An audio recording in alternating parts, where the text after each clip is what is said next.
Welcome back to Single Step English. I'm Steve, and today we're going to learn about an interesting English phrase, out of his mind. Let's get started. When we say someone is out of his mind or out of her mind, it means they are acting in a crazy or irrational way.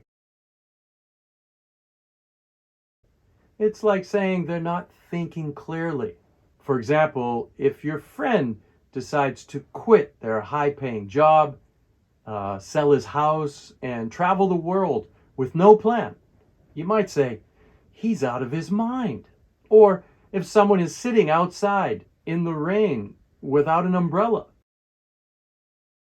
you could say, she must be out of her mind. Now you know what out of his mind or out of her mind means. It's a way to say that someone is acting crazy. Keep practicing, and soon you'll be using this phrase confidently. If you enjoyed this video, click the like button. Share it with other people. Thank you so much for watching, and see you next time.